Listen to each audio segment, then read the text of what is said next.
Bukan hanya mencetak siswa yang berprestasi dalam segi ilmu pengetahuan, SMK Negeri 2 Palembang berusaha mencetak siswa yang beriman dan bertakwa kepada Allah Subhanahu wa Ta'ala.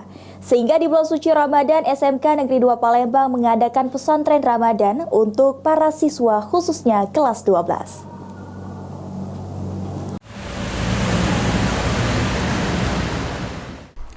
Sebagai salah satu sekolah menengah kejuaraan SMK unggulan di Sumsel, SMK Negeri 2 Palembang berusaha mencetak siswanya yang berprestasi bukan hanya di bidang ilmu pengetahuan, namun juga agama. Oleh karenanya, pada bulan suci Ramadan kali ini, SMK Negeri 2 Palembang menggelar pesantren Ramadan yang diikuti oleh seluruh siswa khususnya kelas 12 di Masjid Lingkungan SMK Negeri 2 Palembang. Dalam pelaksanaan pesantren Ramadan ini, materi yang diajarkan cukup beragam tentang pengetahuan Islam oleh guru maupun penceramah dari luar yang didatangkan khusus oleh pihak sekolah. Suparman selaku Kepala SMK Negeri 2 Palembang mengungkapkan, pesantren Ramadan ini dilakukan selama 12 hari, di mana setiap harinya jumlah kelas yang mengikuti pesantren Ramadan sebanyak 6 kelas.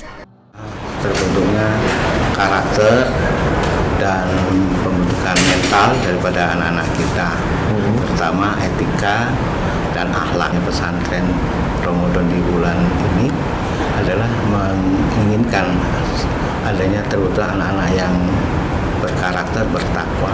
Takwa artinya takut. Kalau sudah takut berarti dia tidak akan melakukan hal-hal yang tidak Sementara itu, salah satu siswa SMK Negeri 2 Palembang mengungkapkan jika kegiatan pesantren Ramadan yang dilakukan cukup bermanfaat bagi mereka, yakni guna meningkatkan keimanan dan ketakwaan selama bulan suci Ramadan ini. Ini untuk membantu menguatkan iman kami serta menguatkan agama kami bagi siswa dan siswi SMK Negeri 2 Palembang agar menjadi lebih taat dan bertakwa lagi. Sejauh ini materi yang diajarkan di kegiatan pesantren ini apakah masih ada yang kurang atau perlu ditambah lagi atau bagaimana? Kalau bagi saya itu sudah cukup untuk materinya dan sudah bagus untuk menguatkan iman dan takwa kami. Dengan pesantren Ramadan yang dilakukan, diharapkan ke depan keimanan para siswa dalam menjalankan ibadah Ramadan bisa lebih meningkat. Firman Hidayat, PAL TV.